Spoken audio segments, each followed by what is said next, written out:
उसमें उस बैठक में जो निष्कर्ष निकल के आया कि एक ही दिन में 11 आदेश निकला और उस 11 आदेश से हम असंतुष्ट हुए और असंतुष्ट होकर फेडरेशन के बैनर तले एक लंबा आंदोलन चला, जिसका नवीन शिक्षक संघ या शिक्षाकर्मी संघ ने समर्थन। पत्थर से सर टकराने के बजाय हमने सभी ने मिलकर एक निर्णय लिया कि एक महापंचायत बुलाकर सरकार को हम यहीं से चेतावनी देकर, रायपुर के सप्रेशाला मैदान से चेतावनी देकर, हम वेतन में विसंगति नहीं है, लेकिन जो वेतन का निर्धारण नहीं हुआ उसमें भारी विसंगति है, जिसके कारण हमारे सहायक शिक्षक साथियों को भुगतना पड़ रहा है। आपके माध्यम से पुनः बोल रहा हूँ कि जब हम मैं से हम होकर लड़ेंगे आने वाले समय में, निश्चित रूप से 2012-2017 में जो सफलता मिली वो सफलता 2023 के चुनाव के पहले मिली। नमस्कार, आप देख रहे खबरों की दीवार सीजीवाल। मैं हूं मनीष जायसवाल। इस वक्त मौजूद हूं रायपुर में और मेरे साथ इस वक्त मौजूद है विकास राजपूत।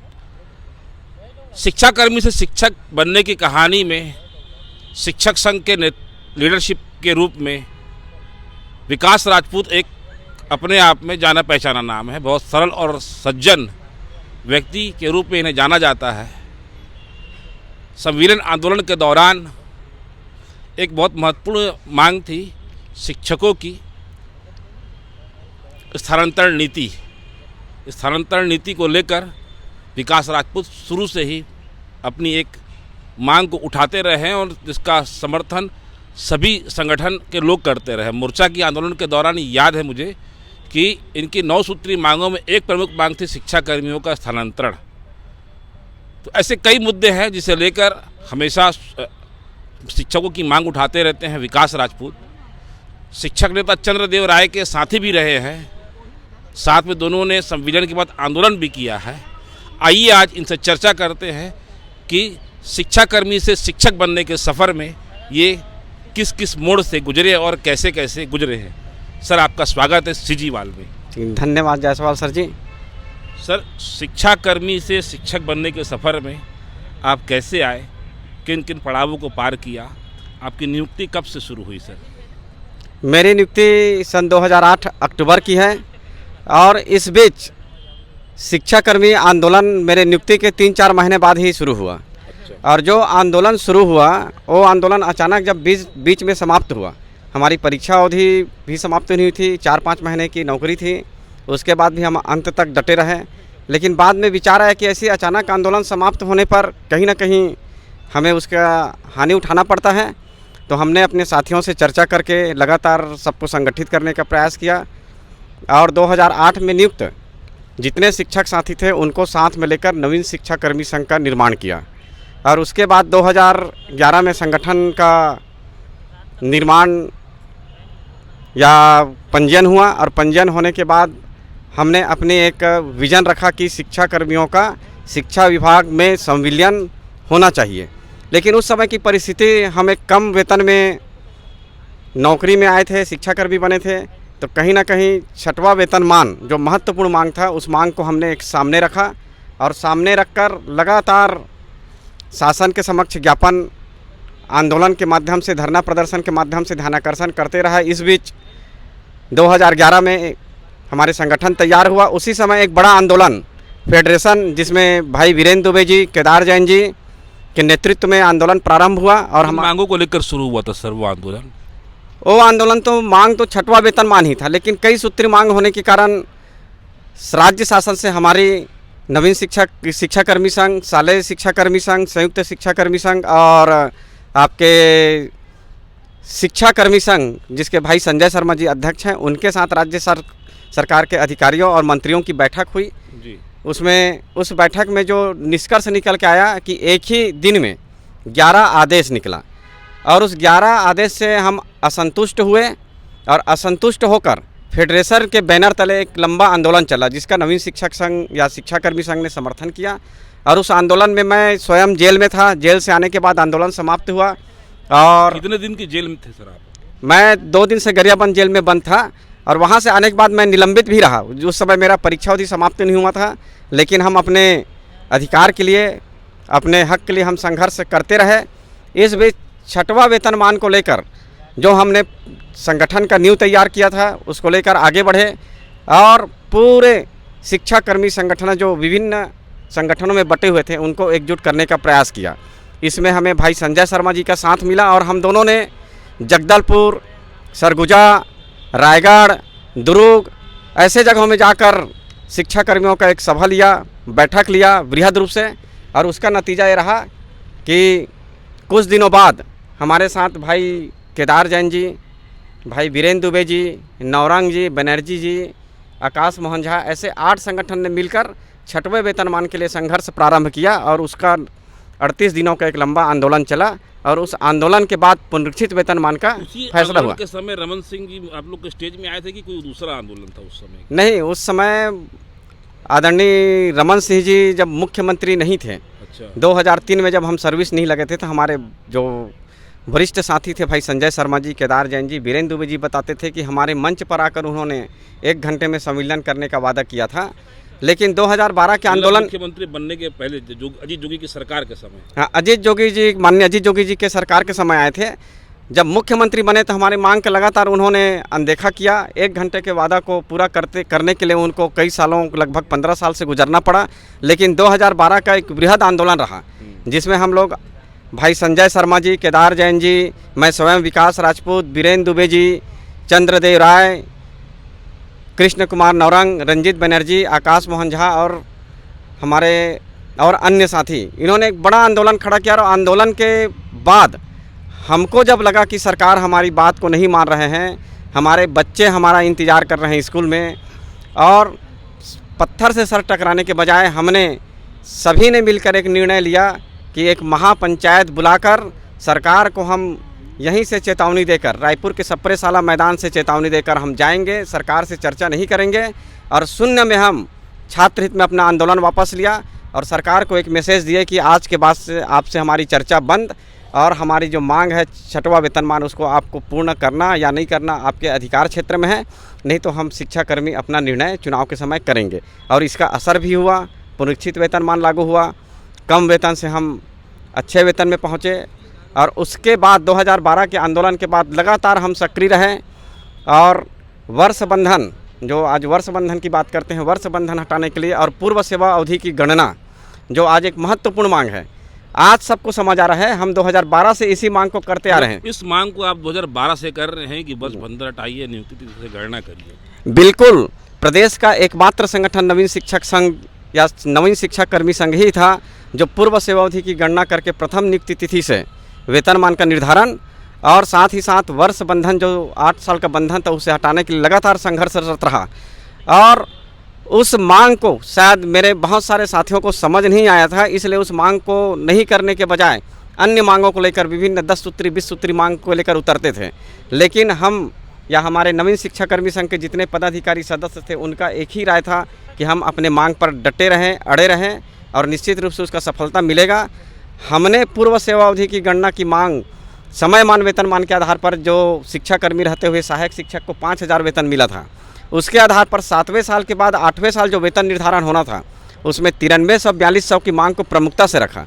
लेकिन बहुत सारे साथी नहीं समझ पाए और नहीं समझ पाने के कारण आज जो हम मेरे खुद के गृह ब्लॉक में 9300-4200 सहायक शिक्षकों को मिलते थे समयमान वेतनमान के बाद, उस वेतनमान से सबको वंचित होना पड़ा। और वहाँ से जो हम सब ने गलती की, उस गलती की खामियाजा आज सबको भुगतना पड़ रहा है। जबकि हमने शुरू से ही 2012 में जब पुनरीक्षित वेतनमान लागू हुआ, उसी समय सबको बता दिए थे कि वेतन विसंगति का जो प्रमुख जड़ है पूर्व सेवा अवधि की गणना करके दे समयमान वेतनमान के आधार पर वेतन नहीं करने के कारण हो रहा है। मतलब जो आज सर ये लो अभी आप लोग जो एजेंडा लेकर चल रहे हैं, वो आप पहले नींव रख चुके थे, अगर वो हो जाता तो आज ये स्थिति नहीं होती है। निश्चित रूप से जिस मांग को नवीन शिक्षाकर्मी संघ या नवीन शिक्षक संघ के प्रदेश प्रमुख के नाते हमने रखा था, उस मांग का समर्थन अगर सभी संगठन मिलकर करते तो आज ये स्थिति देखने को नहीं मिलती। और जो वेतन विसंगति की बात कर रहे हैं, वो वेतन विसंगति वहीं से समाप्त हो जाती। आज वेतन विसंगति नहीं है क्या सर? वेतन में विसंगति नहीं है, लेकिन जो वेतन का निर्धारण नहीं हुआ उसमें भारी विसंगति है, जिसके कारण हमारे सहायक शिक्षक साथियों को भुगतना पड़ रहा है। उसका खामियाजा जो मैं पहले ही बता चुका हूं कि समयमान वेतनमान हमको जब मिल चुका था 7वें वर्ष 5000 रुपया, उसके बाद जब वेतन का निर्धारण होना था 9300-4200 से, उसमें से सरकार ने वहां से निर्धारण नहीं करके अनुसूची 2 के अनुसार जो नए कर्मचारियों को मिलता है उनके अनुसार वेतन निर्धारण किया, वहीं से विसंगति प्रारंभ हुआ और आज तक उनको भुगत रहे हैं। जबकि हमने उसी समय सबको सावधान किया था और इस मांग को लेकर लगातार संघर्ष किया और संघर्ष का परिणाम ये रहा कि पूर्व सेवा अवधि की गणना की मांग को नकारने वाले जो एक अलग संगठन बनाकर नियुक्ति तिथि से 9300 4200 दिलाने वाले भी आज हमारे मांग पर आ गए हैं। इसके लिए मैं आपके इस चैनल के माध्यम से मैं समस्त संगठनों को साधुवाद देता हूं कि जब एक मांग हो गए हैं, एक विचारधारा हो गए है, तो अगर सब एक हो जाइए करके, सब एक हो जाइए और एक होकर सरकार से संघर्ष करिए। निश्चित रूप से हमने 2012 और 2017 में सरकार को बाध्य किए थे हमारी मांग को मानने के लिए, आज भी हम बाध्य कर सकते हैं। संविलियन आंदोलन जो हुआ, फिर आप लोग 5 लोग इकट्ठा हुए, बाकी और संगठन क्यों नहीं जुड़े सर उस पर? मैं संविलियन आंदोलन के पहले हम लोग जानना चाहते हैं, जब संविलियन हमने पूर्व सेवावधि गणना और वर्ष बंधन की मांग को हटाने के लिए जब आंदोलन प्रारंभ किया, तो जब पुनरीक्षित वेतन मान मिला तो हमको एक चीज़ कमी लगी कि हम शासकीय कर्मचारियों के समान वेतन नहीं पा रहे थे, न ही उनके समान कोई सुविधा पा रहे थे। उसको लेकर हमने एक संविलियन क्रांति का आगाज़ किया और प्रदेश का पहला ऐसा संगठन रहा शिक्षाकर्मी संगठन जो संविलियन क्रांति को लेकर, संविलियन की मांग को लेकर दिल्ली में जाकर, जंतर मंतर में जाकर हमने धरना प्रदर्शन किया।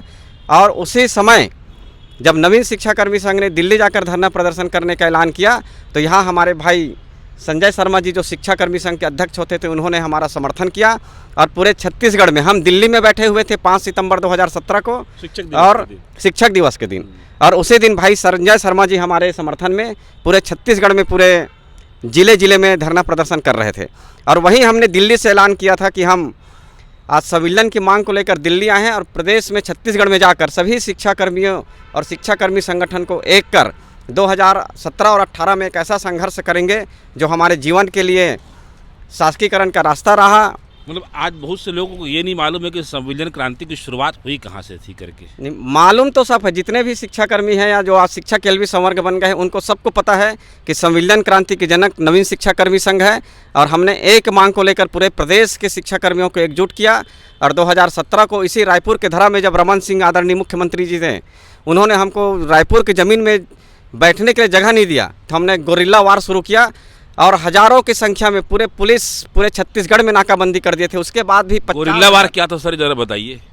गोरिल्ला वार ये रहता है जायसवाल जी कि पूरे छत्तीसगढ़ में हमारे रायपुर आने के लिए हमारे साथियों को प्रतिबंधित कर दिया गया था, जगह जगह रोक रहे थे।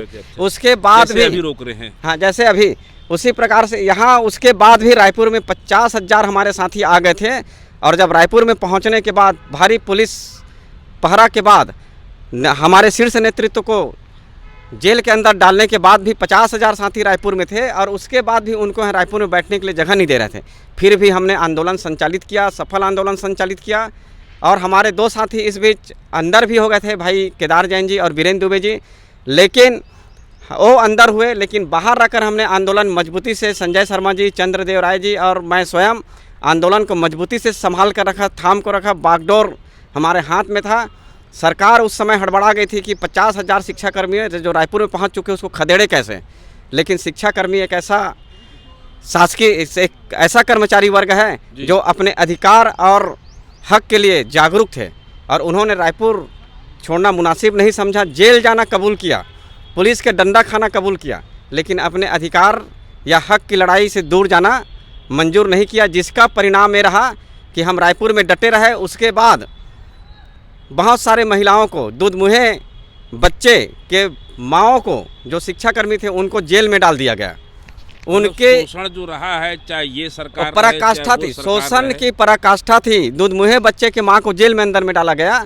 तो हमने वहाँ पर बैठकर फिर निर्णय लिया कि कहीं ना कहीं हमको अब एक निर्णय लेना चाहिए, क्योंकि दूसरे दिन कांग्रेस का छत्तीसगढ़ बंद भी था। तो हम अपने आंदोलन का राजनीतिकरण नहीं करना चाहते थे। तो हम 5 संचालक रायपुर के सेंट्रल जेल में इकट्ठा होकर स्वतः स्वविवेक से निर्णय लिए कि हम अपने आंदोलन का राजनीतिकरण नहीं करेंगे। दूसरा, हमारे जो बहनें जेल में बंद है, जिनके छोटे छोटे बच्चे अपनी माँ के दूध नहीं पी पा रहे थे, ऐसे बच्चों को ध्यान में रखते हुए फिर हमने उस आंदोलन को शून्य में समाप्त किया। और वहाँ से फिर हमने फिर मुख्यमंत्री को संदेश दिया कि हम आपसे चर्चा नहीं करेंगे और अपनी मांग हम शून्य में समाप्त कर रहे हैं, आपको जो देना है दे। उसके बाद राजनीतिक रूप से हम जो निर्णय लेना चाहेंगे चुनाव के समय लेंगे। इसका प्रभाव पड़ा कि हमारा संविलियन हुआ। आज हम एक शासकीय कर्मचारी के रूप में काम कर रहे हैं। और इसका जेल में आप लोग थे, सब ने बताया जेल में ओपी चौधरी ने आकर समझौता किया। आपके अनुसार सर ओपी चौधरी का क्या रोल था इसमें, क्योंकि अब तो बीजेपी के लीडर भी बन गए हैं वो एकदम, और कहीं न कहीं लोगों को लगता है कि उनके आंदोलन को तोड़ने में तत्कालीन कलेक्टर ओपी चौधरी की बड़ी भूमिका थी एकदम। नहीं, मैं ऐसा नहीं मानता कि उन्होंने आंदोलन को तोड़वाया है। अच्छा। बिल्कुल आदरणीय ओपी चौधरी जी उस समय रायपुर कलेक्टर थे, और हमारे जो साथी शिक्षा का नेतृत्व करता भाई वीरेंद्र दुबे जी, केदार जैन जी जेल सेंट्रल रायपुर के सेंट्रल जेल में बंद थे। चौधरी जी ने हमसे चर्चा किया, फ़ोन के माध्यम से, अलग अलग माध्यम से संपर्क किया, और हमको आश्वस्त किया कि मैं सरकार की कड़ी नहीं हूँ, क्योंकि कल एक राजनीतिक पार्टी का बंद है, आह्वान किया गया था छत्तीसगढ़ बंद का, और दूसरी ओर हमारी जो छोटे छोटे बच्चे के जो माताएं थे, जो हमारे शिक्षाकर्मी बने थे, उनको दुर्ग, रायपुर या दूर दूर के ज़िलों में बंद कर दिया गया था। उस परिस्थिति से हमको अवगत कराया, और उनके द्वारा हमको विश्वास दिया गया कि हम आपका आंदोलन जारी रहेगा, आप पांचों मिलकर निर्णय कर लेना जो निर्णय करना है। मतलब कलेक्टर ओपी चौधरी ने आप लोग को भरोसा दिया है कि आप आ जाओ, इकट्ठा हो जाओ, बातचीत कर लो, निर्णय जो भी होगा, जैसा भी होगा आप लोग को लेना है, मैं दबाव नहीं डाल रहा हूँ, जो जिसको जैसे ला रहा हूँ मिलवा रहा हूँ वैसे बाहर छोड़ भी दूंगा। बिल्कुल ये निर्णय हमारा था, और हमने राजनीतिक और अपने छोटे छोटे बच्चे और महिला शिक्षाकर्मी साथियों के स्थिति को देखते हुए निर्णय लिया, और राज्य सरकार से बिना समझौते के शून्य में वापस हुआ। और हमारी मांग एक ही मांग थी कि शिक्षाकर्मियों का शासकीकरण, संविलियन। और निश्चित रूप से इसका प्रभाव ये रहा कि आज आपको ही पता है कि हम एक शासकीय कर्मचारी के रूप में पूरे भारत में एक ऐसा वर्ग है जो अशासकीय से शासकीय कर्मचारी होकर कार्य कर रहे हैं, और आज भी हम पूर्व सेवा अवधि की गणना की मांग को लेकर प्रथम नियुक्ति तिथि से वेतन निर्धारण और पेंशन की मांग को लेकर संघर्षरत हैं।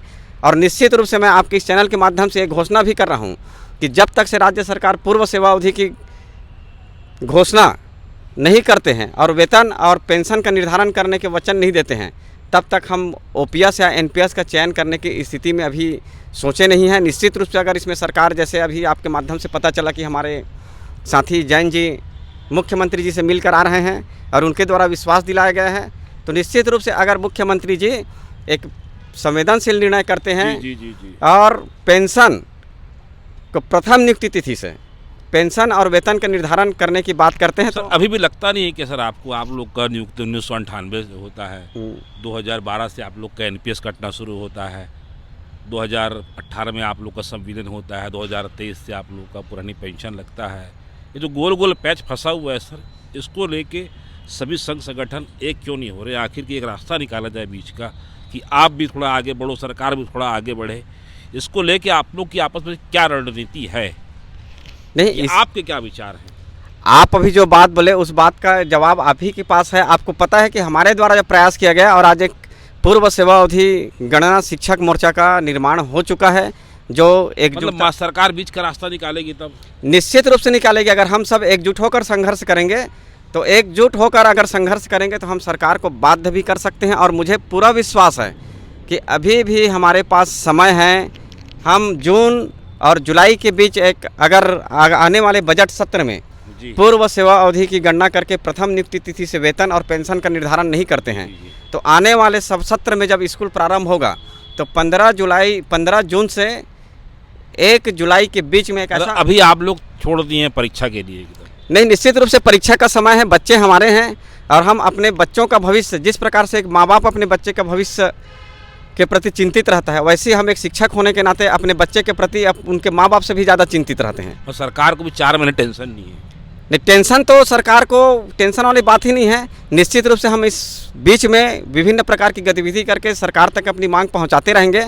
लेकिन आपके चैनल के माध्यम से मैं ये भी बात यहाँ कहना चाहता हूँ कि अगर राज्य सरकार इस बजट में या जून तक हमारी मांगों पर विचार नहीं करते हैं, तो निश्चित रूप से 15 जून से 1 जुलाई के बीच में एक ऐसा भीषण संघर्ष होगा शिक्षक एलबी संवर्ग का कि राज्य सरकार को जुलाई और चुनाव के मध्य हमारे संबंध में निर्णय करना पड़ जाएगा। नहीं तो आने वाले चुनाव राज्य सरकार के लिए भी दिक्कत होगी। सर, संविलियन आंदोलन के दौरान जो 9 सूत्री मांगे थी, उसमें एक मांग ये भी थी कि जिसको आप अक्सर उठाते भी रहते थे, तबादला नीति को लेकर एकदम।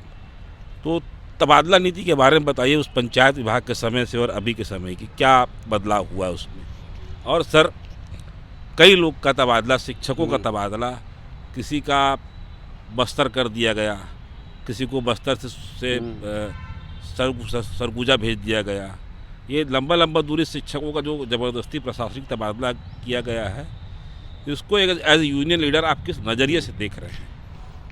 जब हम शिक्षाकर्मी थे उस समय राज्य सरकार द्वारा विभिन्न पंचायतों के माध्यम से या जिला पंचायत, जनपद पंचायत के माध्यम से हमारी नियुक्ति किया जाता था। उस समय जो बस्तर, सरगुजा या ऐसे अधिसूचित क्षेत्र में कार्य करने वाले शिक्षाकर्मियों का स्थानांतरण रायपुर, दुर्ग, भिलाई, राजनांदगांव के इस क्षेत्र में नहीं हो पाते थे। तो हमारी साथियों के विचार और उनके मांग पर हमने एक मांग उठाया कि छत्तीसगढ़ में स्थानांतरण नीति लागू किया जाए, जो खुला स्थानांतरण नीति हो शासकीय कर्मचारियों के समान। क्योंकि बस्तर के हमारे साथी रायपुर नहीं आ सकते थे, तो कहीं ना कहीं दिक्कत थी कि जो 200-400 किलोमीटर दूर अपने घर परिवार से दूर रहकर कार्य करते थे, ऐसे हमारे साथियों के लिए दिक्कत थी। संविलियन में सर वो तबादला नीति आपकी मान्य हो गई बिल्कुल एकदम? नहीं, उसके पहले भी मान्य किए थे। जब हमने रायपुर में आकर माननीय मुख्यमंत्री, उस समय तत्कालिक मुख्यमंत्री जी थे रमन सिंह जी से, उससे मुलाकात किया। मुलाकात करने के बाद उनके द्वारा संवेदनशील निर्णय लिया गया और हमारे बस्तर के साथी भी आज रायपुर, दुर्ग या सरगुजा के साथी अपने अपने गृह क्षेत्र में आकर कार्य कर रहे हैं, लेकिन वो एक सीमित समय के लिए था। तो उसके बाद संविलियन हुआ। संविलियन के बाद लगातार मांग उठाते गए, हमारे बहुत सारे साथियों का स्थानांतरण हुआ, लेकिन स्थिति जस की तस बनी रही कि बस्तर के साथी रायपुर नहीं आ पा रहे हैं या सरगुजा के साथी हमारे अपने गृह जिला में नहीं आ पा रहे हैं। तो हम तो आज भी बोलते हैं कि हमारे जो साथी उस समय जनपद पंचायत या जिला पंचायत में उस समय बस्तर या दूरस्थ अंचल में लगे हुए थे, उनको अवसर दिया जाए। जिस प्रकार से पुलिस विभाग में किया जाता है कि 5 साल 10 साल के अंतर्गत कार्य करने वाले पुलिस विभाग के कर्मचारी को रायपुर या उनके गृह जिला में भेज दिया जाता है, उसी प्रकार से हमारे जो मतलब आपके हिसाब से गृह जिला जाने की कम से कम 5 साल 10 साल देना चाहिए। निश्चित रूप से इसमें अवसर मिलना चाहिए। नया भर्ती हो रहा है, वहाँ हमारे बस्तर के या सरगुजा के या ऐसे क्षेत्र जो दूरस्थ अंचल है, वहाँ के बच्चों की पढ़ाई प्रभावित ना हो। जो नए भर्ती हो रहे हैं वो बस्तर, सरगुजा या जहाँ शिक्षक कम है वहाँ निश्चित रूप से भर्ती किया जाए। और वहाँ जो वर्षों से अपने घर परिवार से दूर ऐसे शिक्षक, एलवी संवर्ग या कर्मचारियों को अपने गृह जिला में आने का अवसर सरकार को देना चाहिए। सर, जो प्रशासनिक तबादले हो रहे हैं, इसको आप एक अनुभवी यूनियन लीडर के रूप में किस नज़र से देखते हैं कि पहले की सरकारें भी ऐसा करती थी कि अभी ये सरकार ऐसा कर रही है? नहीं, ये सरकार की तानाशाही है।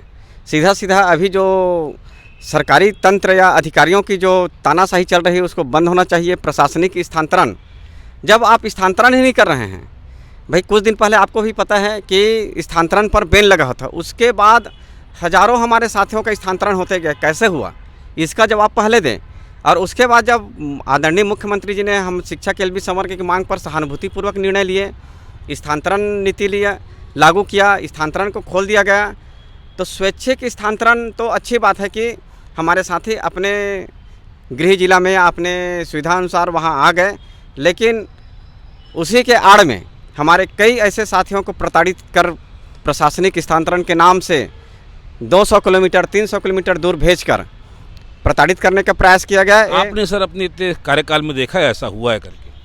नहीं, मैं तो जब 2008 से लगा हूँ, 2000 से 8 तक ऐसे प्रशासनिक स्थानांतरण नहीं देखा जो इस वर्ष अभी देखने को मिला।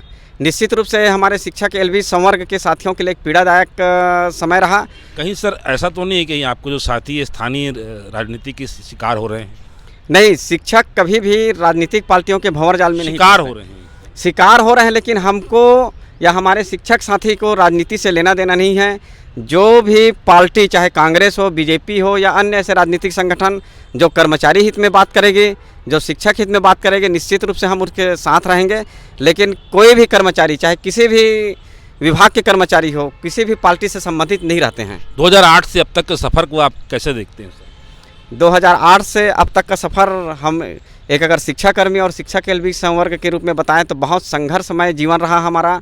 निश्चित रूप से हम 3,500 3,000 से आज वेतन प्राप्त करते करते हमारे साथियों के संघर्ष, हमारे साथियों के सहयोग और 1,80,000 शिक्षाकर्मियों के जोश और जुनून के कारण आज हम सरकारी कर्मचारी बन पाए। और गर्व से हम कहते हैं कि पूरे भारत में एक ऐसा कर्मचारी संवर्ग है जो अनियमित होते हुए आज एक शासकीय कर्मचारी बनने का साहस रखा, मादा रखा, लड़के पाया है, संघर्ष करके पाए। और इसके लिए मैं पूरे 1,80,000 शिक्षाकर्मी और आज शिक्षक एलबी संवर्ग बन गए हैं, उनको पूरे हृदय से धन्यवाद देता हूँ। आज सर जो छोटे संघ बनते जा रहे हैं, इससे शिक्षकों का भला है कि नुकसान है? अगर नियत अच्छा हो, नियत सही हो तो संगठन बनने में कोई गुरेज नहीं है। अगर लगता है कि हमने गलती की है तो उन्होंने एक संगठन तैयार किया, लेकिन उद्देश्य अच्छा होना चाहिए। वर्गवाद को किस नज़रिए से देखते हो सर आप? वर्गवाद एक बहुत बड़ा जहर है। आज इसी वर्गवाद के कारण जो वर्गवाद फैलाकर संगठन बनाए हैं, लगातार 4 सालों से एकला चलो की रणनीति अपना रहे हैं। आपको पता है, बिना रणनीति, बिना योजना और वर्गवाद के कारण आज 4.5 साल से असफल हैं। इसीलिए आपके इस सीजीवाल के माध्यम से मैं ऐसे साथियों से भी अपील करता हूं कि वर्गवाद और वर्षवाद में बंटना छोड़कर अब भी समय है। हम एक वृहद आंदोलन करना चाहते हैं जून और जुलाई के मध्य, जो एक परिणामदायक हो। उसमें वर्गवाद वर्षवाद को छोड़कर आइए, साथ मिलकर चलिए। मैं शिक्षक जोड़ो यात्रा में निकला हूँ। इसी कड़ी में आप सब, चाहे सहायक शिक्षक साथी हो, शिक्षक साथी हो या व्याख्याता एलबी साहब, याद आया आप संविलियन के बाद कुछ मांगों को लेकर फिर आंदोलन पे चले गए थे रमन सरकार के खिलाफ। शॉर्ट करने बताइएगा माजरा क्या था और कौन कौन शामिल था आपके साथ? संविलियन के बाद नवीन शिक्षक संघ या नवीन शिक्षाकर्मी संघ और हमारे अभी विधायक साथी चंद्रदेव राय जी, उस समय शिक्षाकर्मी नेता थे प्रदेश शिक्षाकर्मी संघ के, तो हम दोनों ने मिलकर पूर्व सेवा अवधि की गणना करके प्रथम नियुक्ति तिथि से देश समय मान के आधार पर वेतन का निर्धारण एवं संपूर्ण संविलियन जो 8 वर्ष का बंधन था उसे समाप्त करवाने के लिए एक संघर्ष किया, लगातार धरना प्रदर्शन किया। उसके बाद आदरणीय मुख्यमंत्री श्री भूपेश बघेल जी से हमारी मुलाकात हुई और उनके द्वारा जब हमारे साथी चंद्रदेव राय जी विधायक बन गए तो उनके माध्यम से हमारी मुलाकात हुई। उनमें आदरणीय मुख्यमंत्री जी ने कहा था कि ये साल किसानों का है और अगले वर्ष शासकीय कर्मचारियों को होगा, जिसमें हमको विश्वास दिलाया गया था कि वर्ष बंधन समाप्त होगा। चंद्रदेव राय जी से बातचीत होती है, मुलाकात होती है, क्या बोलते हैं इस विषय को लेकर? निश्चित रूप से हमारे साथी भाई चंद्रदेव राय जी विधायक बनने के बाद भी लगातार हमारे संपर्क में रहे और शिक्षक हित में सोचते हैं।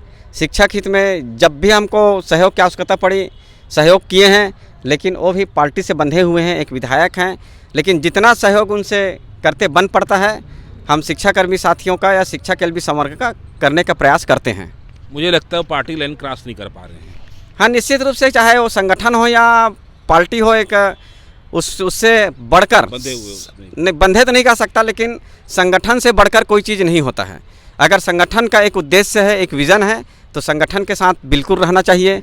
वो आज राजनीतिक पार्टी में है, उनका भी एक विज़न, उनके संगठन का एक उद्देश्य है। लीडरशिप कैसा रहा सर अभी तक का, आप जो आप एकदम नज़दीक से जुड़े हुए? नहीं, मैं चंद्रदेव राय जी से तो बहुत नज़दीकी से जुड़ा हुआ था। हम दोनों ने मिलकर अलग से संघर्ष भी किया। वो लगातार शिक्षाकर्मी हित में बात करते थे, शिक्षाकर्मी हित में सोचते थे और लगातार जो हमारी मांग थी पूर्व सेवा अवधि की गणना या देय समय मान वेतन मान के आधार पर वेतन का निर्धारण और वर्ष बंधन समाप्त करने के लिए हमारे साथ कदम से कदम मिलाकर चले। और विधायक बनने के बाद भी उनके द्वारा लगातार हमको सहयोग किया गया, मार्गदर्शन दिया गया और बहुत सारे ऐसी समस्या, छोटी मोटी समस्या हैं जो उनके माध्यम से हल हुआ और आगे भी वो हमारे साथ रहेंगे, हमको सहयोग करेंगे, ऐसी उम्मीद है। सर, आप लोगों ने इस आंदोलन के दौरान बहुत कुछ खोया है, आपने बहुत से साथी खोए हैं अपने। अब वो लोग भी अभी आंदोलन कर रहे हैं,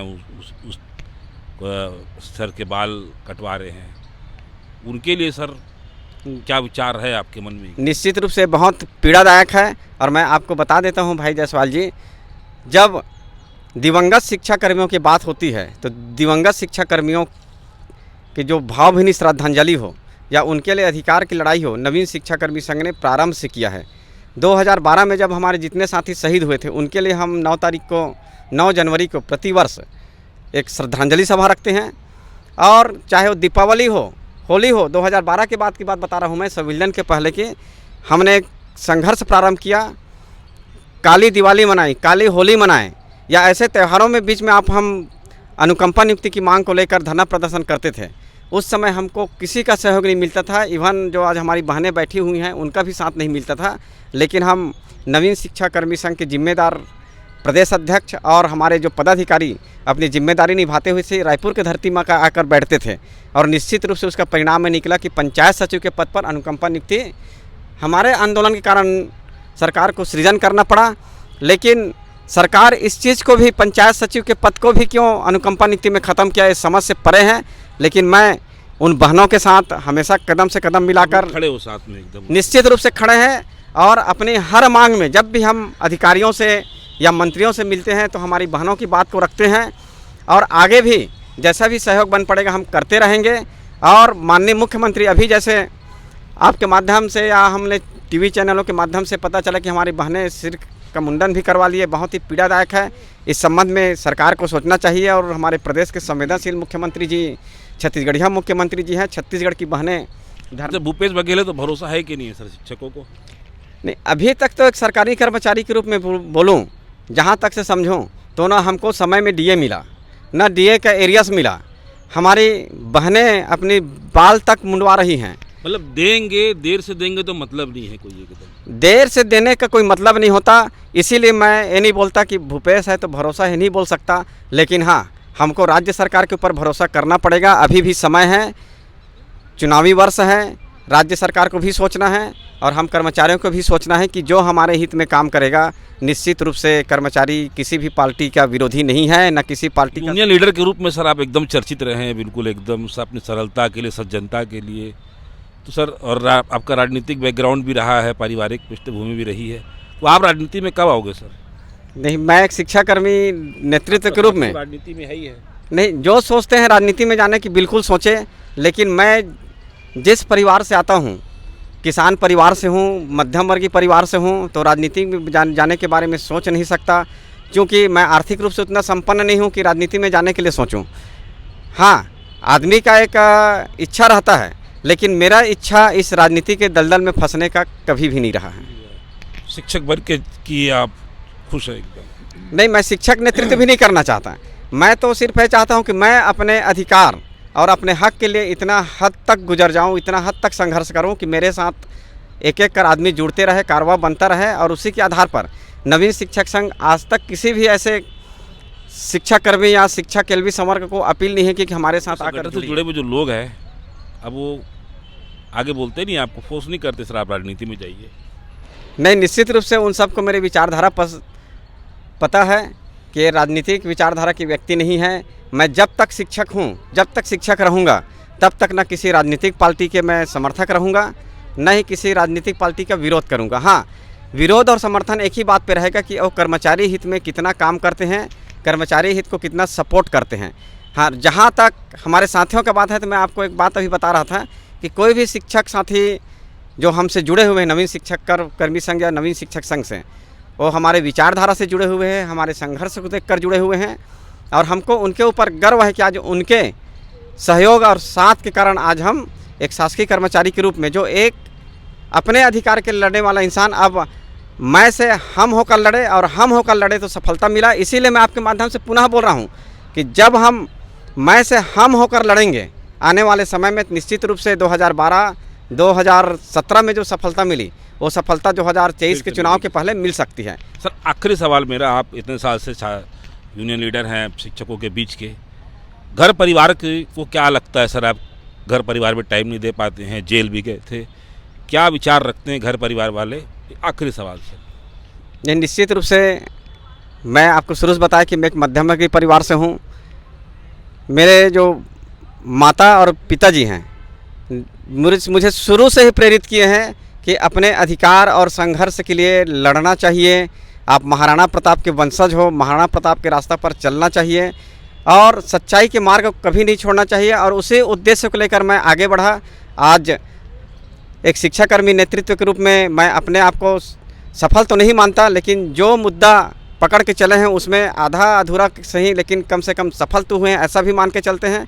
और जहाँ तक घर परिवार की बात है, तो मेरे बीवी हो, बच्चे हो, भाई हो, बहन हो, सबका समर्थन मिला, साथ मिला। उनका ही एक हौसला रहा कि आप अपने अधिकार के लिए संघर्ष करो, अगर विकट परिस्थिति आती है तो हम आपके साथ हैं। और क्या याद हो तो सर बताइए। मैं वही तो बताया, मेरे जो माता पिता हैं उन्होंने शुरू से कहा था कि आपको सच्चाई का रास्ता छोड़ना नहीं है, आप अपने अधिकार के लिए, अपने हक के लिए बिल्कुल संघर्ष करें। जो भी परिस्थिति आएगी हम पूरे परिवार आपके साथ रहेंगे। ये विकास राजपूत सरल और सहज है एकदम। इनके बारे में जो खासियत है वो अभी आपने इंटरव्यू में देखी भी ली है। संविलियन कभी हो नहीं सकता था, संविलियन संभव नहीं है। कभी कहा गया, फिर संविलियन भी हुआ, फिर कभी कहा गया कि पेंशन भी मिलना मुश्किल है, फिर पेंशन की घोषणा भी हुई। फिर कहा जा रहा है कि पुरानी सेवा की गणना नहीं हो सकती, वो भी शायद ये आंदोलनकारी शिक्षक लड़कर ले ही लेंगे। आज बस इतना ही। एक शख्सियत है विकास राजपूत, आज इनसे चर्चा हुई। अगर आपको हमारी खबर अच्छी लगे तो लाइक, सब्सक्राइब, शेयर जरूर करें। सिजीवाल से मनोज जसपाल की एक रिपोर्ट। धन्यवाद।